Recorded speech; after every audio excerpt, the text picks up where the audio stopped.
Well, howdy there, Internet people. It's Bo again. So, today we are going to talk about some polling.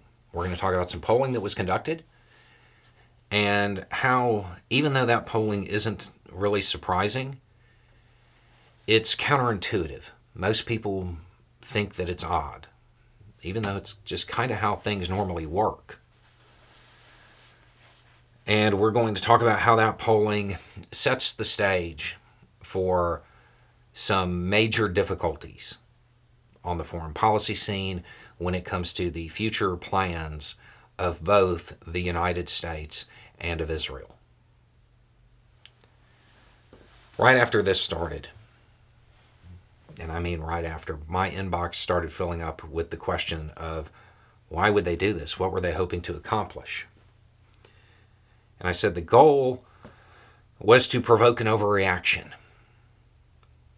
When an organization engages in an operation like the one that occurred on October 7th, the goal is to provoke an overreaction, to provoke a security clampdown. The people behind the strategy of the Palestinian forces wanted what you're seeing on your screens because they know it generates outrage. And it turns the bystander into somebody who is sympathetic. The person who is sympathetic into somebody who is active. It grows their force. And it provokes outrage in the international community. That's why they want it. That's why operations like this are conducted. And this isn't just a thing dealing with Palestinians. This is a strategy that has been deployed all over the world. And that's generally what happens. When the overreaction occurs, it helps the smaller force. Okay, so what's the polling say? The polling was conducted in the West Bank and in central and southern Gaza. I'm assuming they didn't conduct polling in northern Gaza for obvious reasons. The big parts of this that are going to matter, 60% want the Palestinian Authority dissolved. Support for Hamas has increased across the board. In the West Bank, it has tripled. So, what does this mean? It means that the bystander became sympathetic and the person who was sympathetic became active. So, as far as Israeli plans, it is incredibly unlikely that they will be able to defeat Hamas because there are now new supporters. It is incredibly unlikely that they will be able to degrade Hamas because there are new supporters. For the U.S., the U.S. plan at this point hinged on a couple of things. First, it hinged on Israel being able to degrade Hamas to the point where they would be combat ineffective. The U.S. plan didn't actually need for them to be defeated, but needed them combat ineffective for a while because the U.S. plan was for the Palestinian Authority to assert governance over Gaza. If, as it seems, the current forces within Gaza are not going to be degraded and made combat ineffective, and the majority of people want the Palestinian Authority dissolved, well, that presents some real issues. When I went over the three things that the U.S. was kind of angling for after that Security Council vote, people asked what the plan B was. I don't think there is one. But based on this polling, they had better start coming up with one. Because it does not appear that the U.S. plan or the Israeli plan is going to be successful.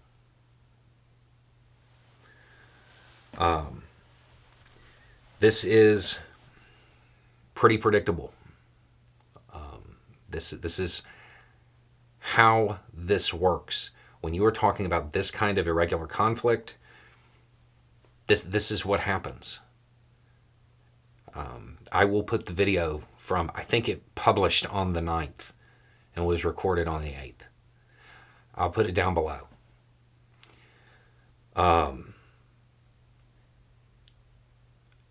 At this point,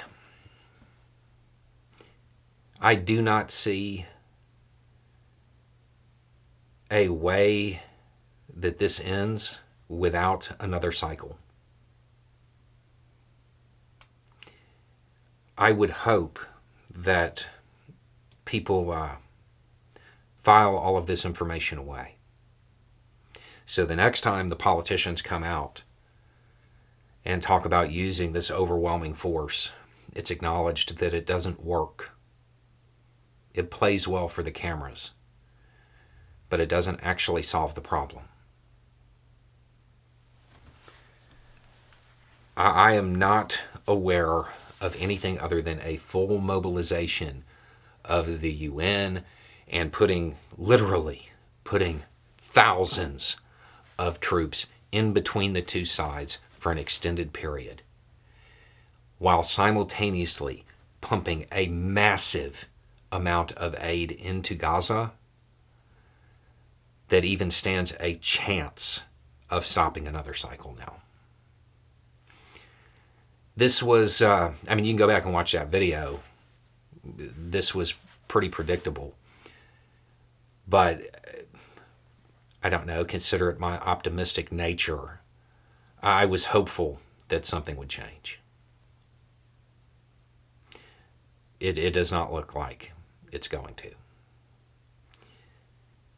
It is important to remember that the next time, because rest assured at this point, that next time seems pretty inevitable, that everybody remembers the mistakes of this time.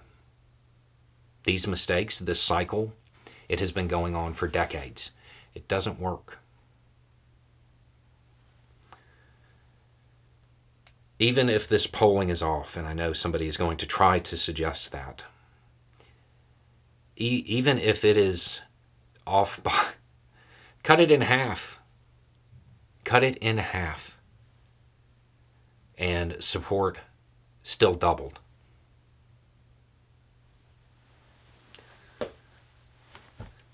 These types of conflicts are nothing more than PR campaigns with violence. If you cannot grasp that, there is no way to win.